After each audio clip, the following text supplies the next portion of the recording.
pense pas forcément au Moulin, il peut y avoir Trachel, Vernier, toutes ces zones-là, le quartier Saint-Roch, où on est plus proche des 35 à 40%.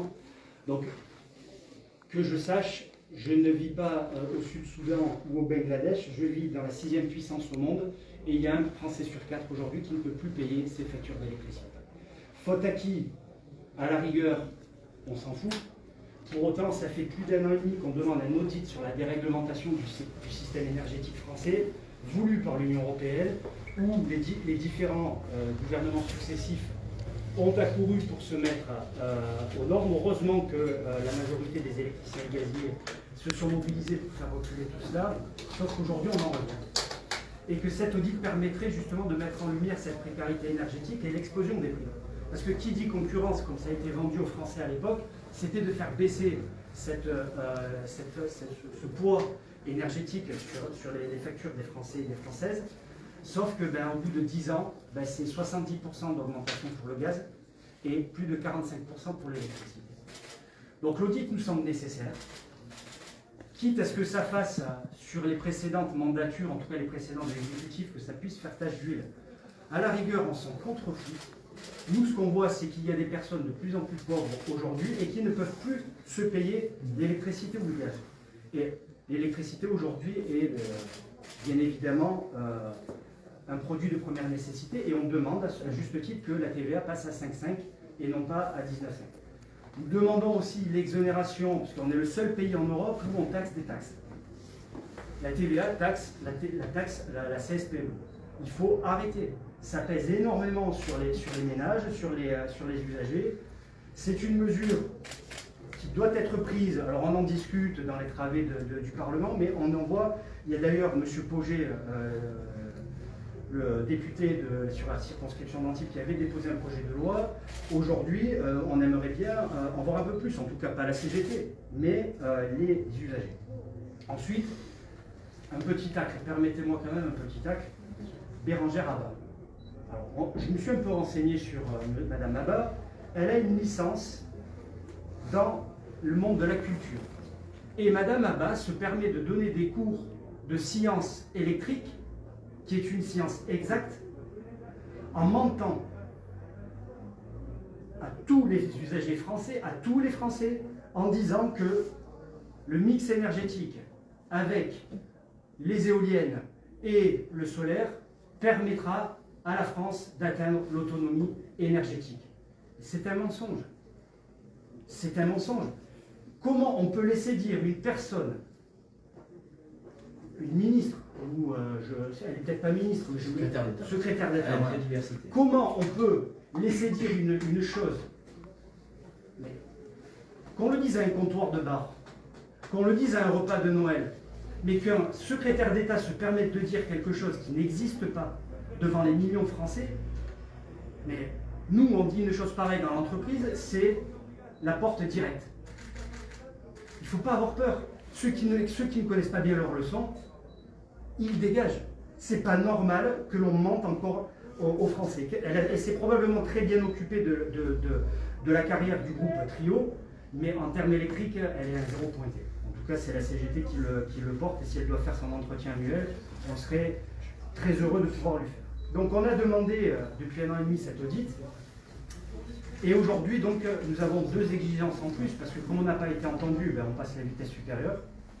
On demande la démission de M. Lévy. Très officiellement, nous demandons la démission de notre PDG, parce qu'il a estimé récemment, en passant au petit journal, au quotidien, que les organisations syndicales n'avaient rien compris au projet, que nous étions des populistes, sauf que il faudra dire à monsieur, notre grand capitaine d'industrie, que la totalité de l'opposition au Parlement est contre le projet. Donc ça voudrait dire que la moitié, un peu moins de la moitié, des élus de la nation sont des imbéciles. Ça voudrait dire que la majorité du Sénat sont des imbéciles. Et la majorité des élus au Sénat, ce sont des imbéciles.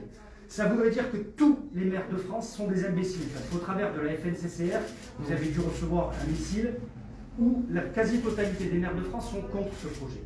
Les associations de défense de consommateurs sont contre le projet Hercule. Les associations de défense de l'environnement sont contre le projet Hercule. Ça fait 2 fois qu'on le retoque. Nous vous demandons, parce que c'est à votre main en tant qu'actionnaire majoritaire, de le dégager définitivement. On n'en veut plus. Si on veut regagner un dialogue social cohérent dans l'entreprise, il faut hashtag Lévy dégage. C'est clair, c'est net, on n'en veut plus. Bon, ça fait 2 ans. Donc, Et la troisième, c'est qui? Et la troisième, non, la troisième, c'est juste, plutôt que de dégager, c'est de revenir à un système qui a fait ses preuves depuis 75 ans, parce que ça fait 75 ans qu'aujourd'hui, cette année, EDF et GDF, qui n'existent plus, ont été créés.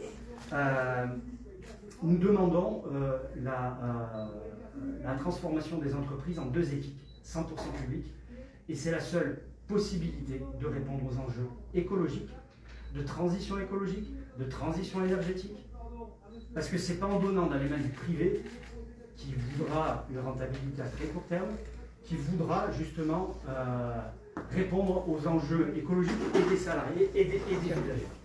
Donc nous demandons très clairement, et nous avons un dossier que je vous ai amené,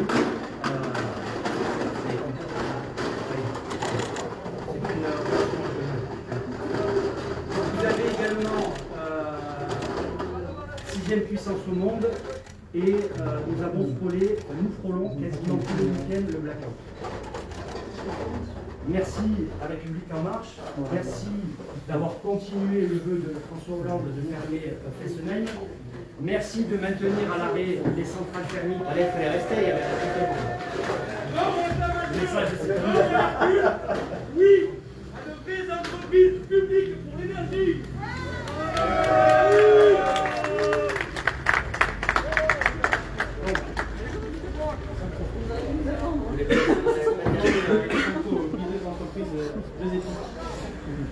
Oui, en plus, ouais, c'est ce que j'écoutais en même temps. Quasiment. Alors, il n'y a pas beaucoup de salariés de l'Union.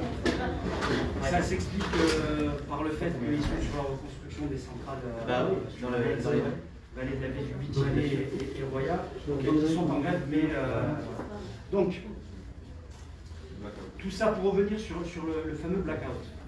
Donc nous avons 4 centrales thermiques en France qui sont à l'arrêt forcé parce qu'elles polluent trop. Effectivement, les centrales thermiques en France représentent 0,0025% des gaz émis à effet de serre en France. Pourquoi, alors qu'on est en pénurie d'électricité, s'obstiner à vouloir fermer des centrales alors que les grévistes souhaiteraient reprendre le travail pour pouvoir produire, notamment dans une région PACA qui risque le blackout tous les week-ends? Première question. Deuxième question, Fessenheim. On ferme sur le lobbying allemand Fessenheim et en contrepartie, on importe de l'énergie à haut carbone venant d'Allemagne. On nous fait croire que ce sont des éoliennes qui produisent l'énergie en Allemagne, sauf que c'est le charbon. Et le charbon, aujourd'hui, on l'importe.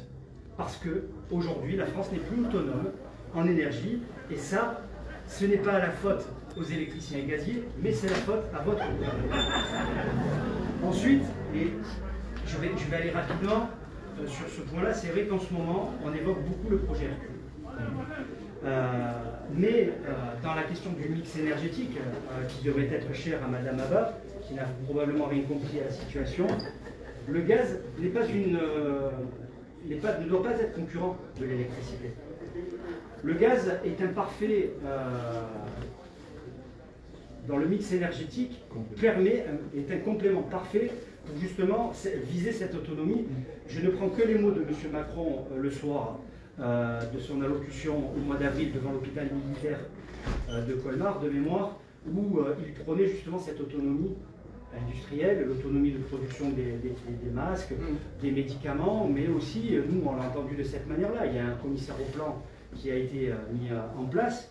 L'énergie, ça ne se regarde pas au lendemain, ça se regarde sur du très long terme, les investissements sont très lourds, ce n'est pas une usine de papier ou de masques.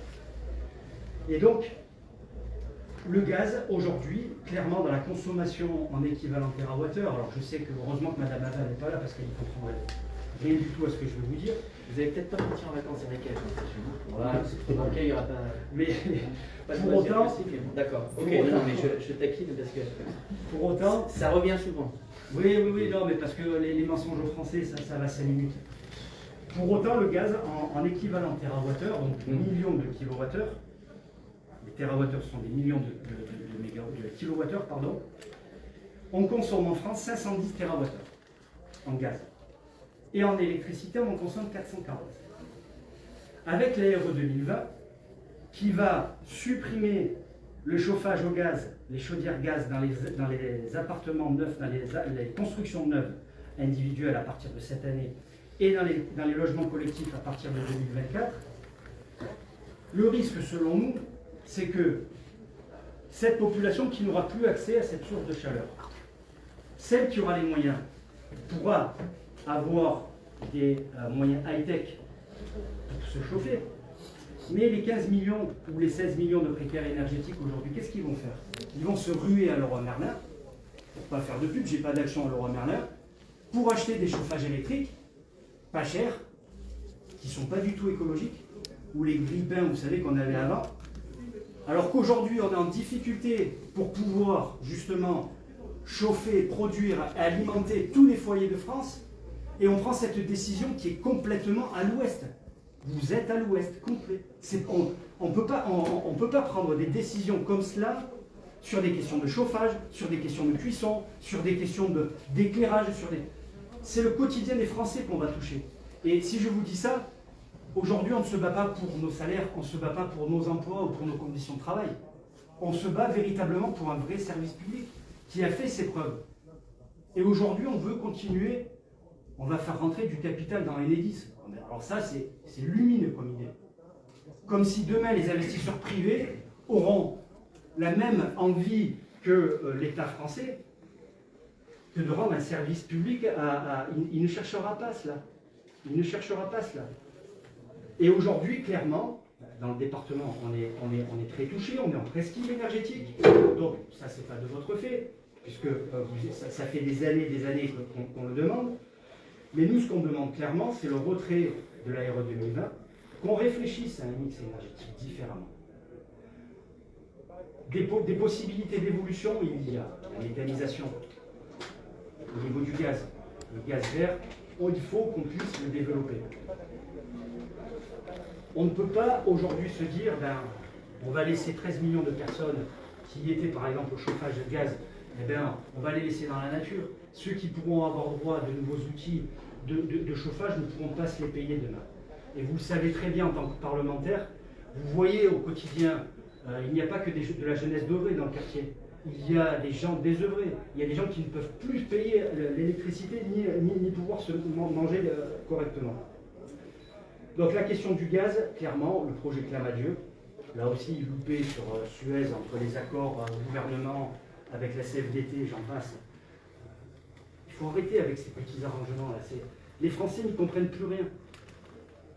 Suez, clairement aujourd'hui entre l'eau, les services et l'électricité, on ne peut pas envisager de se délester de tout un tas d'entreprises ou laisser l'eau et l'électricité et le gaz aux mains du privé. Ce n'est pas possible. Ce n'est pas possible. Donc aujourd'hui, voilà, clairement, nous, le message qu'on voulait vous faire passer, c'était l'audit. On revient sur l'audit, la démission de Jean-Bernard Lévy, le passage des deux entreprises donc en EPIC, 100% au public, ça coûterait 4 milliards d'euros à l'État de renationaliser le secteur. Avec, quand on voit ce que remonte Enedis par an à l'État, ça sera vite amorti. 2021, c'est 750 millions d'euros qui devraient remonter à l'actionnaire principal. Donc 4 milliards d'euros pour la renationalisation, ce n'est plus un gros mot, mais c'est une réalité qui répondrait aux Français. Donc je vous ai fait un petit dossier, donc ça sera pour Madame Dusségur, probablement, votre assistante. Donc c'est le courrier que nous avons adressé à tous les maires de France. Merci. Concernant Hercule. Là c'est... alors bon, effectivement, je passerai pas mieux de vacances avec Madame Abba, même si j'avais le comprendre. Mais c'est un petit courrier... Mais il faudrait peut-être, hein. Justement, ça permettrait la prochaine fois vous parler. Rendez-vous, on se fait une vidéo à 3. Le temps de vous parler. Oui, écoutez, non mais c'est le rôle aussi d'un député, c'est de mettre en relation des acteurs qui n'arrivent plus à se parler. Je remettrai une petite pensée d'un de nos adhérents. D'accord. Ça, c'est une constitution d'un collectif national pour un véritable service public de l'énergie où il y a tous les partis d'opposition. la société civile, les Gilets jaunes. Ça, c'est notre programme progressiste de l'énergie pour la filière électrique, donc qui passe sur une nouvelle fiscalisation. J'évoquais la TVA à 5,5. J'évoquais la fin de la taxation des taxes, les EPIC, pour revenir à un vrai service public de l'énergie et une meilleure. C'est pas au marché de dicter les prix, mais c'est à l'État, surtout quand il y a autant de précaires énergétiques. Ça, c'est le programme ELEC et gaz. D'accord. Ça, c'est une étude qui a été réalisée sur. Alors, c'était juste avant Noël. Y aura-t-il de l'électricité avant Noël? C'était au mois de septembre. On l'avait envoyé à la presse, personne ne l'a relayé. Alors, c'est pas vous, bien évidemment, qui faites les choix éditoriaux. Je suis content qu'il y ait un. Pour autant, je me sens moins seul en fait. alors, pour autant, ça fait depuis septembre qu'on essaye d'alerter la population. Oui. Et on en arrive tous les week-ends. Hashtag mettons pull. Donc, nous, ça sera hashtag les vies dégagent. Ensuite, ça c'était il y a 3 ans, 75% pour le gaz, 30% pour l'élec. Aujourd'hui, on est à 45%. Donc, ça, c'est ce qu'on distribue à la population. Ça, c'est pour vous, c'est le programme Plus Ségur, c'est un résumé de tout ce que je vous ai donné. Qui tient là-dedans, tout Ouais. ça Ça, c'est c'est vraiment le. C'est que les titres. C'est que les titres. D'accord, ok. Le courrier de la FNCCR que vous avez peut-être dû avoir, donc la FNCCR, ce sont les gestionnaires de réseaux, puisque Enedis n'est pas propriétaire des réseaux, ce sont les collectivités. Et donc la FNCCR envoie un missile au gouvernement. Donc c'est quasi totalité des maires. Donc c'est pour ça que Lévy, excusez-moi d'insister, mais il n'a plus affaire à être président d'une des plus grandes entreprises françaises. Il faut que ce monsieur retourne bosser normalement et qui, voilà, je m'arrête là. Ça, c'est aussi ce que l'on distribue à la population et aux élus. Ça, c'est la communication que le CSE central de DFSA a validé aujourd'hui dans tous les quotidiens de France. Nous avons acheté des pages. Comme on nous refusait l'accès à la presse, donc on a été obligé d'acheter des pages pour être audible. Donc, c'est... Quand il vous demandera pourquoi vous avez laissé privatiser l'électricité et le gaz, voilà, donc vous avez aimé la privatisation des autoroutes, vous allez aimer probablement celle de l'électricité, j'en passe, et des meilleurs. Là, pour le coup, M. Estrosi ne pourra pas dire j'étais pour la privatisation des autoroutes, et après dire si j'avais su, je n'aurais pas voté ce projet de loi, sauf qu'il est quand même à l'origine, avec M. Nicolas Sarkozy, de la privatisation de l'ouverture du capital, puisqu'il était parlementaire à l'époque. Donc il ne pourra pas dire que c'était une erreur et qu'il ne savait pas. On l'avait alerté en tout cas à l'époque, on l'avait rencontré pour lui. Ça, c'est la mobilisation des IEG, donc des industries électriques et gazières, en électricité et en gaz de fait, avec un courrier qui va être adressé au Premier ministre, avec l'ensemble des organisations syndicales du champ et l'ensemble des partis d'opposition du Parlement. Ça ne s'est jamais vu. Donc vous voyez que la colère gronde. Et ça, c'est le projet. Alors, comme on dit souvent que la CGT râle, mais la CGT ne propose rien, sur la fermeture de la centrale de Gardanne. Alors, ce n'est pas sur votre circonscription, mais quand même, il y a des chercheurs à la CGT, il y a des personnes qui pensent également, et qui proposent une alternative à la fermeture, parce que ça aurait des conséquences désastreuses sur le bassin d'emploi gardanais, qui est un bassin industriel. Qui est député là-bas? C'était quelqu'un du Modem, je crois. C'était pas François-Michel Lambert, ça me dirait? Ok, voilà. Ou Mohamed Akila. Moi, je suis Akila, Ouais. qui avait demandé la dissolution de la CGT. On l'aime bien, monsieur Akila.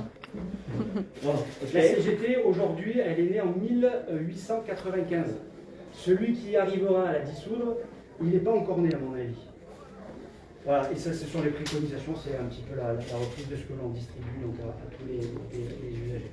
Ok, vous voyez que de la communication, on en a. Je vois surtout que c'est un dossier qui est hyper technique. Oui, qui est technique. Mais justement, c'est. On a déjà eu des échanges ensemble et qui sont normaux, hein, puisque je représente ici un lieu de débat. Donc, et effectivement, je dis ça parce qu'il est technique et il mériterait d'être débattu plus largement publiquement, parce que vous l'avez dit aussi, il y a toute une information à apporter aux consommateurs sur des sujets qui sont techniques, et on peut faire un peu une analogie avec ce qui se passe aujourd'hui, la lutte contre le virus et cette guerre sanitaire. À un moment donné, on peut aussi avoir des avis techniques qui ne sont pas forcément convergents. C'est pas pour dire que... Et donc, c'est ça, je pense, qui participe et au trouble, peut-être de compréhension des usagers, de nos concitoyens, mais également des parlementaires, hein, puisque on n'en reste pas moins des citoyens et des usagers aussi. Et c'est pour ça aussi, et je vous redis, comme ça qu'on s'était quitté il y a un an déjà, sur ma vigilance extrême, et je ne suis pas le seul dans la majorité à le penser, puisque je peux même parler au nom de Jean-Marc Joulézy, qui est un collègue député qui est très au fait, puisqu'il a des responsabilités au sein de la commission des DAT qui traite ces sujets-là, mais pour qu'il y ait une concertation, puisque ça c'est la première des choses, une concertation et un débat parlementaire. Vous l'avez dit, des parlementaires de l'opposition se sont exprimés. C'est pas parce qu'ils s'expriment peut-être fort que les députés de la majorité n'ont pas un avis. Mais je crois que tout le monde y gagnerait à ce que, et c'est, j'ai envie de dire, le point, en tout cas, ma ligne de conduite, pour pouvoir, discuter de ce sujet de manière très globale, et surtout qu'il y ait un réel débat public. Mais aussi, ça n'empêche pas, et c'est pour ça que je saluais votre manière spécifique de faire, et là je parle à vous parce que ce n'est pas forcément le cas de tous les représentants syndicaux que j'ai pu recevoir, n'ont pas forcément les mêmes manières, quelles que soient même les activités. Non, mais en tout cas, c'est très important aussi que vous ayez votre place dans le dialogue social, parce qu'on a autant besoin, et moi je peux vous dire, je saluerai toujours l'engagement syndical, comme l'engagement politique, où j'essaye de faire en sorte de le valoriser, déjà de le respecter au mieux. Et ça, c'est quelque chose d'important, parce que tout ça, c'est au service du public, c'est au service de nos concitoyens. Et encore une fois, je le dis avec beaucoup d'humilité, c'est un dossier qui est très technique. Je ne vais pas reprendre les points que vous avez dit, parce qu'il y en a très certainement qui sont justes. Moi, je veux juste rappeler en fait le pourquoi du projet Hercule, qui est avant tout non pas une décision gouvernementale, puisque, je veux dire, quel que soit le gouvernement en place, la réglementation européenne, puisque la France a fait le choix politique de rester au sein de l'Union européenne, il y a des règles communes qu'on doit respecter, notamment des règles de libre concurrence, et il y a depuis des années, notamment sur le secteur de l'hydroélectricité, des injonctions très fortes de la Commission européenne pour pouvoir donc proposer une ouverture à la concurrence plus large. Donc il y a trois secteurs, vous coupez, parce que encore une fois, je ne suis pas sûr d'être aussi technique que vous, mais vous avez donc bleu, vert et azur. Donc quand même bleu, la production, c'est tout l'objectif du gouvernement aussi, c'est de proposer, de négocier avec la Commission européenne qu'il y ait une réponse à des injonctions, mais que ces réponses à des injonctions s'inscrivent dans une stratégie globale, et pour le coup, je pense moyen-long terme, avec compte tenu de ces contraintes et ces injonctions, mais aussi compte tenu donc de défis, et en ça, pour le coup, Bérangère Abba, avec le secrétaire d'État à la biodiversité, est une des illustrations, en tout cas son poste parle d'elle-même, sur une volonté d'accompagner une transition énergétique. Et bien sûr que la volonté, en tout cas moi je le répète ici si c'est nécessaire, on est tous d'accord pour dire que EDF fait partie du patrimoine industriel national, qu'on souhaite que ce soit EDF, notre champion français, qui soit, je dirais, à la tête de cette transition énergétique. Et en tout cas sur le papier, le projet Hercule propose un projet qui met et qui doit mettre EDF dans des meilleures conditions, ne serait-ce qu'en termes de ressources de financement. C'est là où on a une appréciation différente peut-être de la façon de parler d'ouverture du capital. C'est une manière d'ouvrir donc à des nouveaux financements aussi, parce que vous savez quand même, comme moi, qu'à un moment donné, il y a beaucoup de dettes qui sont faites, mais ça constitue une dette.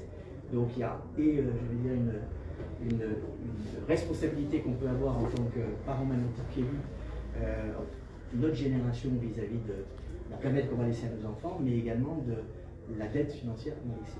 Donc, si je comprends bien, c'est que la dette, vous souhaitez la transformer en facture d'électricité et de gaz. Non, Non, mais c'est là, où on est en opposition. C'est parce qu'aujourd'hui, vous demandez à EDF de vendre 25% de sa production nucléaire à ses concurrents. L'objectif, c'est-à-dire que vos prédécesseurs et vous-même, vous avez été incapables de forcer ces alternatifs à investir dans des outils de production.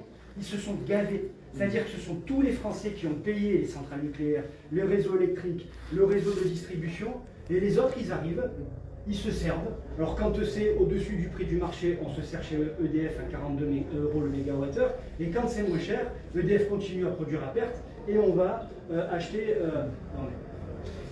Dans la libre concurrence, moi ça me fait tiquer. Je suis contre, bien évidemment, vous l'avez bien compris. Mais là, je me dis, c'est quoi ce système? Monsieur Gay au Sénat l'a très bien expliqué, la fameuse tarte au chocolat du boulanger qui se fait avoir par tous les autres boulangers qui arrivent. Ils produisent rien, ils n'ont pas de four, et ils demandent à ce que le gâteau, on lui vende 4 €, ils le revendent 6 €, moins cher que celui qui produit. Ben c'est ça aujourd'hui EDF. Et donc, vous évoquez l'hydraulique. L'avantage d'être maralpin, c'est qu'on n'est pas loin d'Italie. Oui. En Italie, les barrages hydrauliques, ils sont toujours propriété de la nation. Ne l'oubliez pas. Nous, en tout cas, vous pouvez nous dire ce que vous voulez. Pour nous, il manque. Ce qu'on vous demande en tant que citoyen, en tant que lanceur d'alerte, parce que c'était ce que m'a dit la dernière fois le préfet, soyez un lanceur d'alerte, c'est que aujourd'hui, il y a une précarité qui va exploser, qui va être de votre fait. En tout cas, s'il faut un responsable, c'est vous qui l'êtes, vous. C'est le gouvernement qui faudra bien trouver un responsable. Dans la vie, la précarité énergétique. Oui, la précarité énergétique. Et puis, s'il y a un blackout ce week-end, c'est encore vous qu'on va venir demander des... Et là, vous ne pourrez pas dire... Ouais, la CGT m'a averti qu'on est combien? Le 28? Non, ça fait depuis septembre. Ouais, vous savez. Moi, je pense qu'on est capable dans le dossier poteau de responsabilité, mais il faut juste se remettre les choses dans le contexte aujourd'hui. On vous demande en tant que grande nation... Ouais. Ça ne doit pas être inscrit dans le marbre. L'Europe doit être aussi au service, non pas que de la finance, mais au service de ses citoyens. Des 400 ou 500 millions. Mais là, l'énergie, il y a beaucoup de choses que je n'ai pas dit en fait, on est d'accord. Non, mais vous pouvez me laisser... J'avais juste parlé du principe même de l'ouverture du capital, et après, je fais juste des faits. Donc, donnez-moi un exemple qui a fonctionné ailleurs. Juste un exemple. Donnez-moi, s'il vous plaît, monsieur le député, un exemple dans l'énergie ou ailleurs où une ouverture de capital est profitée aux usagers. Je n'ai pas donné un exemple. Vous en avez pas? Non, mais c'est pas ça, c'est que vous en avez pas. Déjà, votre question suppose que tous les exemples que je peux trouver ne sont pas bons parce qu'ils n'ont pas marché. Donc ça veut dire que... Non, mais ça veut dire que... Non, mais je reviens justement à ce que je disais au départ, qui était... je pense que c'est le beau sens que vous comprenez, puisque vous le revendiquez ici. C'est à un moment donné, effectivement, on voit bien, et je le sens depuis 2 ans, que c'est un projet Hercule qui fait grincer des dents. Donc, que ce soit du côté des salariés, des consommateurs, mais encore une fois, je pense que c'est pas blanc ou noir, il y a beaucoup de nuances là-dedans. Et à partir du moment où c'est une réforme qui est importante, qui touche une entreprise, un patrimoine comme EDF, je dis que le dialogue et le débat public s'imposent. Donc en cela, je veux dire, ce que je vous dis là est un engagement personnel à mon niveau, effectivement, puisque ça me paraît juste être une solution pour pouvoir trouver justement l'exemple qui fera date. Parce que, aujourd'hui, vous raisonnez, et je comprends tout à fait, sur des choses passées qui n'ont pas, en tout cas à votre goût, marché. Donc ce qu'on essaye de, et ce que je vous dis là tout simplement, puisque je ne révolutionne rien, c'est de dire que aujourd'hui on est dans un temps où on parle beaucoup de résilience, de repenser, etc. Je crois que c'est un temps où le service public il doit trouver aussi ce mix, parce qu'on parle de mix énergétique, mais c'est vraiment un mix de financement, où je pense qu'il y a, surtout sur la partie énergie renouvelable, qu'il peut y avoir des compromis. Mais encore une fois, je laisse la place et l'ouverture donc à la discussion. moi, je n'ai aucune prétention de trouver de pouvoir conclure sur un sujet que je n'ai pas débattu. Voilà, je ne connais pas la fin de l'histoire. Donc, voilà ce que je vous dis, voilà sur lequel je crois qu'on peut s'entendre, parce que, encore une fois, je le dis, et c'est pas du tout la flagornerie, et c'est la réalité. On a toujours discuté, donc il n'y a pas de raison que ça s'arrête. Par contre, je serai effectivement à l'Assemblée nationale un des garants pour que ce dialogue ait lieu, qui ait lieu sous forme d'un débat public. Et encore une fois, j'y vois une opportunité pour tout le monde, en premier lieu pour tous les Français, parce qu'encore une fois, en tant qu'usager, je peux vous dire que pour choisir un fournisseur, etc., vous parliez du monde de la finance, bah, c'est un petit peu la même chose que quand on va rechercher un crédit. Bah, on ne sait pas trop faire la différence entre les offres. On ne sait pas trop, effectivement, donc, si réellement, parce que c'est du vent. Non, mais c'est du vent. Alors, là, je parle. J'ai peut-être pas pris le bon exemple pour vous. Je vais peut-être relancer sur un truc. C'est peut-être pas le bon exemple pour vous. Non, mais ce que je veux dire par là, c'est qu'à un moment donné, on a tous à y gagner. Et je crois que la crise des Gilets jaunes a été aussi un révélateur de ça. C'est qu'il faut expliquer à quoi sert l'argent public, à quoi sert le service public. Donc, ce sera un moyen de le faire. Voilà ce que je vous dis. En tout cas, c'est pas pour relancer le débat, je sais que vous avez une vision avec je crois, des ministres, mais l'endettement de l'EDF dans les années 60-70 était beaucoup plus important qu'aujourd'hui, et on ne se posait pas la question de la privatisation à l'époque. Nous estimons, une nouvelle fois, que l'énergie électrique et gazière sont un bien de première nécessité. On veut développer les véhicules électriques, on veut développer les data centers. De faire du papier, ça coûte moins cher à la planète, parce qu'on vit à crédit à partir du mois d'août, que de construire des data centers. Aujourd'hui, les data centers ont réfléchi avec les ordinateurs quantiques à les refroidir à moins 300 et quelques degrés. Vous imaginez l'énergie. Vous croyez que c'est les éoliennes qui brassent du vent en permanence qui vont permettre à ces data centers de se refroidir? Non, c'est enlevez Madame Ava du milieu, mettez-y Monsieur Jancovici ou n'importe qui maîtrise cette question-là. Aujourd'hui, le développement des véhicules électriques, de ça, des objets connectés, des data centers, de tout un tas de choses. Aujourd'hui, les éoliennes, il y en avait 9000 il y a quelques temps, on en avait besoin, il n'y en a aucune qui tournait. On a failli. Parce qu'un blackout en France, c'est pas du style, ça tombe et 10 minutes après ça revient. C'est 3-4 jours pour rétablir tout le monde. Et après, c'est qui va payer la facture? On va dire, il va falloir se serrer la ceinture. Soyons sérieux. L'énergie, c'est un sujet sérieux. On ne vend pas du McDo ou des vitrines ou des appareils photo, même si c'est important pour... Voilà. C'est sérieux. C'est sérieux, on en a... Voilà. Non mais moi, je suis passionné par le... Non mais, mais moi, on a un point en commun, même si peut-être que vous l'avez oublié, mais c'est déjà cette volonté de redonner du pouvoir d'achat. Enfin, ça a été suffisamment exprimé par le président lui-même, puisque c'est lui qui en a eu l'initiative, et ça a été notamment matérialisé par des baisses d'impôts. Voilà. Donc si effectivement, je dirais, on n'a pas une vision complètement transversale et globale du pouvoir d'achat, sachant qu'il y a un autre, ici dans les Alpes-Maritimes, vous auriez pu parler également de l'immobilier, puisque l'immobilier fait partie donc d'un point important du pouvoir d'achat. Voilà, donc ça veut dire que je n'ai pas compris le sens de notre politique. Tout état de cause, il me semble que la pauvreté depuis que M. Macron est au pouvoir est en augmentation. Donc toutes les mesures qu'il a pu prendre sont contre-productives. En tout cas, si on se base uniquement sur... J'aimerais bien qu'on regarde. J'aimerais bien qu'on regarde surtout avant et après Covid, mais je ne pense pas. Je ne pense pas. Monsieur le député, juste... Allez-y, les sujets. Vous parlez, donc vous dites ça, que vous voulez redonner du pouvoir d'achat. Par contre, là, on vous donne des faits concrets. Oui. On vous dit, voilà, l'électricité va augmenter. Est-ce que vous nous assurez qu'avec le projet Hercule, s'il passe, parce que pour nous, il ne passera pas, ça va améliorer ça? Quand on parle d'un projet, vous avez parlé tout à l'heure des autoroutes, la privatisation des autoroutes. Oui, c'est un exemple. C'est un exemple où on a vu donc les limites, c'est-à-dire où il va falloir être très vigilant sur ce qu'on veut lorsqu'on fait cette ouverture-là, sur les objectifs communs entre les politiques nationales, parce que c'est une véritable politique publique, hein, la souveraineté énergétique, la souveraineté alimentaire, c'est effectivement ce qui nous fait revoir certainement des objectifs politiques. Je dis ça parce que c'est visible. parce que nécessairement, on parle maintenant de circuit court, parce que cette crise nous a révélé des orientations à court terme beaucoup plus, voilà, sur lesquelles on doit se pencher beaucoup plus rapidement qu'on ne le souhaitait.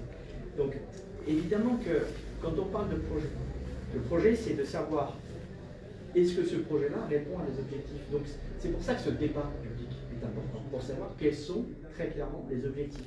Quel sera quelque part le cahier des charges qui sera associé à ce projet Hercule pour satisfaire aujourd'hui une contrainte européenne, en tout cas aller dans le sens d'une injonction européenne qui est une injonction qui n'est pas faite qu'à l'État français, bien entendu, mais à tous les adhérents, donc et tous les membres de l'Union européenne, mais faire en sorte que ça ne dénature pas l'esprit du service public, à savoir que c'est un bien, pour le coup, plus qu'essentiel, et qu'on souhaite préserver, notamment dans son pouvoir d'achat, c'est-à-dire dans son... Oui, donc, et j'ai envie de dire que c'est même comme ça, en posant le débat publiquement et en y associant donc des objectifs publics, mais aussi industriels, parce qu'il y a une compétitivité qu'on souhaiterait préserver et surtout faire en sorte que l'EDF devienne un des acteurs européens. C'est tout ça qui va, je crois, peut-être qu'il faut éclaircir par rapport au projet Hercule, mais ça, le débat public va nous permettre. Ça ne va pas dans le bon sens. Là, quand par exemple on a eu la tempête Alex, ici aujourd'hui on voit ce qui s'est passé dans les réseaux, surtout là. C'est une reconstruction, c'est pas des deux poteaux qui sont tombés, et voilà. C'est reconstruire la totalité du réseau. Ouais. Est-ce que vous pensez dans des territoires ruraux comme ça, que s'il y a du privé dans l'Enedis, ça va être reconstruit de la même manière en un temps aussi rapide? Juste pour vous rappeler, il y a eu quasiment 200 rotations d'hélicoptères par semaine, rien que pour amener du matériel et des équipements là-haut. Vous imaginez combien ça coûte, d'accord? Est-ce que vous pensez que le privé, quand il va rentrer dedans, on a déjà mis un mécanisme qui s'appelle AREN, on en a parlé tout à l'heure, pour donner 25% de la production à prix coûtant aux commercialisateurs, d'accord, aux nouveaux fournisseurs, en leur disant voilà, vous allez faire un effort pour nous permettre de reconstruire ou de réhabiliter des centrales et ainsi de suite. Ils n'ont rien fait. Et comme ils n'ont rien fait, vous leur donnez encore plus de pouvoir en essayant de faire pour que ce soit encore plus ouvert. On va leur donner 100% à la limite, alors que vous n'avez pas réussi à verrouiller. Moi, je suis désolé, quand on a des objectifs, on va vous dire, nous dans notre entreprise, c'est comme ça. Tu fais ça, je te donne ça, tu fais ça. Si c'est pas fait, on va pas me récompenser derrière. Et bien, on a l'impression de ça. Et après, vous parlez du mix énergétique. Des éoliennes, c'est juste un terme technique. Pour remplacer en capacité juste nominative. D'accord? Parce que le parc d'éoliennes, c'est fluctuant. Un coup, il y en a, un coup, il n'y en a pas. L'électricité nucléaire, voilà, ça fonctionne. Pour remplacer une centrale, l'emprise au sol, en mettant des éoliennes, c'est 1000 fois supérieur. C'est-à-dire que vous fermez Fessenheim, vous remplacez par des éoliennes, il faut 1000 fois d'emprise au sol. Tout ce sol-là, il est mort après. C'est terminé. Et l'énergie, elle arrive quand elle arrive. Donc c'est que des choses qui sont aberrantes pour nous. Et on ne comprend pas que ça continue d'avancer. Aujourd'hui, on vous demande encore l'audit. Vous arrivez, depuis 2004, c'est une ouverture à la concurrence, on vous montre des chiffres. C'est pas on ne les sort pas. On vous montre des chiffres, on vous dit ça a augmenté. Déjà, faisons un point. Est-ce que c'est bien? Est-ce que c'est bénéfique? Est-ce qu'il y a des bénéfices ou pas? Et après, on peut continuer à aller devant. Et l'Europe, je veux dire, on est quand même la France. Je veux dire, on n'est pas un petit pays. Je pense qu'on a quand même la possibilité de donner des arguments à l'Europe pour leur dire on arrête le massacre. Et au lieu de continuer le massacre, on arrête le massacre et on refait un truc. Et on essaye de peut-être jouer avec les injonctions qu'ils nous donnent. Il n'y a pas de problème. Et je pense que les solutions qui sont apportées, elles sont aberrantes, tout le temps. Et les autoroutes, vous parlez des autoroutes, je suis désolé, à parler à n'importe qui des autoroutes, c'est un scandale. Je suis pas en train d'être les autoroutes. Non, mais voilà. Si on prenait l'exemple, mais si on cherche un exemple, c'est pas l'autoroute qui va être un exemple. L'autoroute, c'est l'exemple qui, pour nous, va être le même dans l'énergie. Mais sauf que c'est différent, parce que l'autoroute, si on ne veut pas la prendre, on ne la prend pas. Voilà, l'énergie, on branche la prise, c'est fini. Voilà, il n'y a plus de courant, il n'y a plus de courant. Voilà. Bien sûr, sur des infrastructures qui sont essentielles. pour la mobilité, mais effectivement, elles sont peut-être moins essentielles que les autres, ça c'est sûr. Et puis après, je voudrais dire que quand vous me parlez de taquiner sur le financement, vous parlez de Mediapro, on est dans la télé, c'est ça? Probablement, je ne sais pas, on ne voit pas de pub. Non, ok. Ben, derrière, c'est le financement du sport amateur. Donc, je défends un C'était une question que j'ai essayé de rechercher sur 1,1 milliard d'aides pour la transmission. Ça représente combien de millions pour C'est l'équivalent de 100 millions par an. Combien il y a de clubs sportifs en France? C'est 100 millions par an, le budget de l'ANS. Ça représente 20% du budget de l'ANS, non? Mais c'est le financement d'une politique publique, c'est là où, justement, là on a notre modèle. Donc c'est là que je vous rejoins. Bien sûr qu'on peut aller voir donc l'Europe et qu'on peut aller avec nos normes. Mais c'est ça justement la construction. C'est là où on doit s'améliorer, que ce soit les politiques nationaux, etc.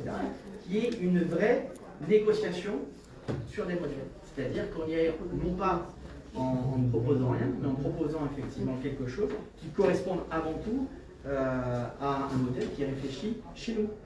Parce qu'il y a des modèles qui fonctionnent bien pour lesquels on doit être fier. Et notamment la solidarité financière du sport pro vis-à-vis du sport amateur, je m'excuse, mais je crois qu'on peut être collectivement fier parce que ça n'existe nulle part. Moi, juste et pas en conclusion, mais il y a quelques jours, il y a eu une annonce de BFM Business. Ouais. Comme quoi Hercule serait reporté en 2023, que le gouvernement était flagada par rapport aux prochaines élections, que l'énergie pourrait faire faire. Il y a un calendrier qui est très contraint, mais ça n'a rien à voir avec. Peu importe si c'est une fake news ou pas. C'est pour ça que vous avez quelque chose, oui, parce que, et je finirai là-dessus, quelque chose qui est quand même complètement fou, on parle d'énergie. Une annonce, qu'elle soit vraie ou pas, fait dévisser bien sûr, la bourse de 17 ou de 15 ou de 17%. On parle d'énergie. Il faut arrêter de confier à des mecs qui n'ont aucune... qui n'ont pas... Voilà, c'est ça le terme que je cherche. Ils n'ont pas de morale. Et on n'a plus besoin de cette bourse énergétique. Il faut la dégager. C'est pour ça qu'on vous dit qu'il faut une épique. Les besoins des Français doivent passer au-dessus des exigences européennes. En tout cas, nous, on tient quand même à vous remercier.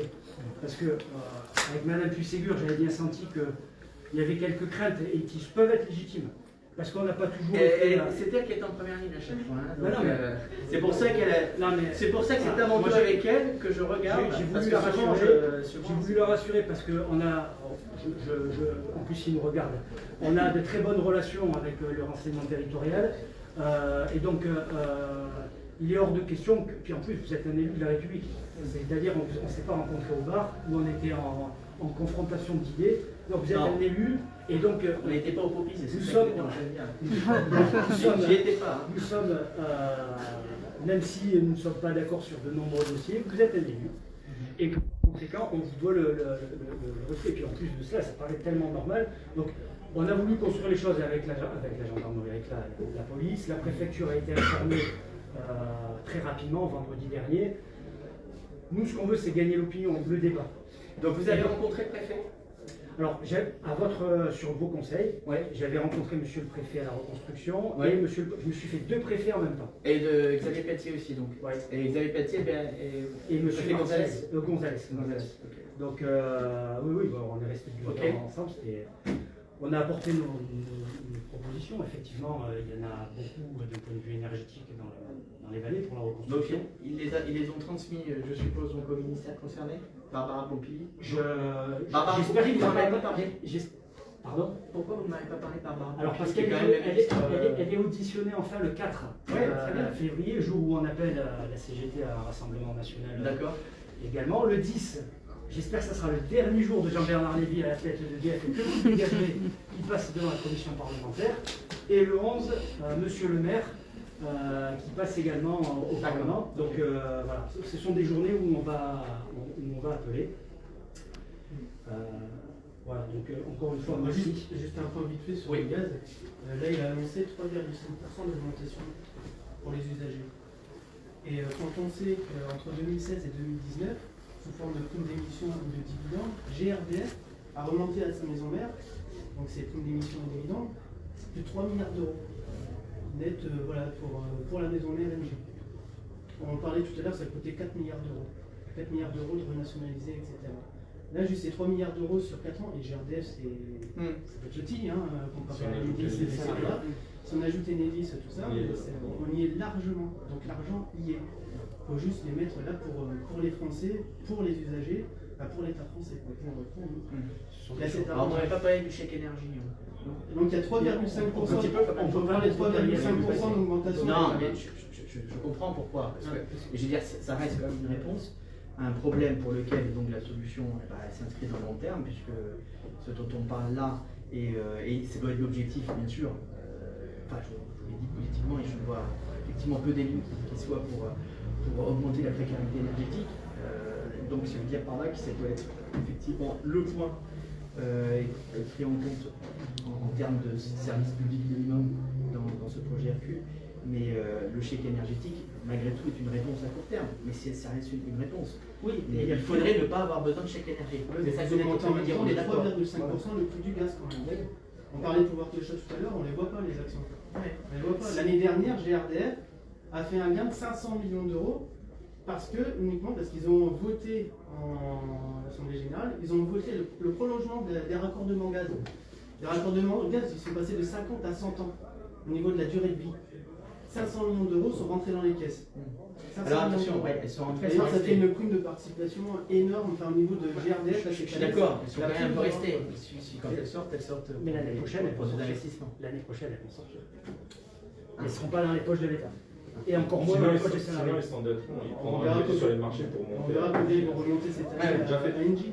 Non, mais il est très clair en plus que c'est vrai que si le débat était reculé, je pense que les conditions qu'on vit aujourd'hui l'expliquent aussi parce que là, on est vraiment dans une situation d'urgence qui doit être traitée parce que d'une part, elle ne nous incite pas, elle ne nous invite pas à de la sérénité pour se projeter dans l'avenir. Enfin, très clairement, je crois qu'on le vit tous, on est sur une vie un peu au jour le jour avec une vision, mais parce que je crois que pas que nous d'ailleurs dans le monde qui vivons ça. Donc c'est en ça où il faut avant tout se donner l'occasion d'avoir un débat serein. Je pense qu'aujourd'hui, il y a peu de sujets qui captent une attention de nos concitoyens parce qu'on est vraiment dans des besoins, des réponses à des besoins primaires, notion de biens essentiels, mais qui n'exonèrent pas ensuite une réflexion de fond. Avec le rythme de nos institutions. Voilà. Donc j'ai envie de dire, vous avez vu le calendrier législatif comme il est.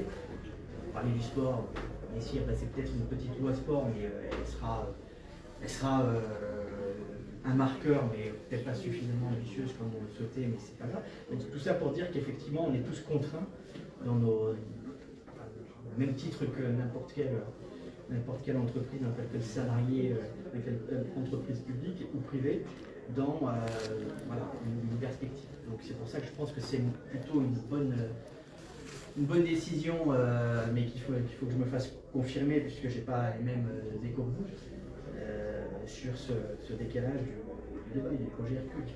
C'est BFM TV Business. Hein, oui, alors c'est vrai que maintenant ils sont bientôt au pouvoir, avec CNews, ministre de la Culture, c'est ça?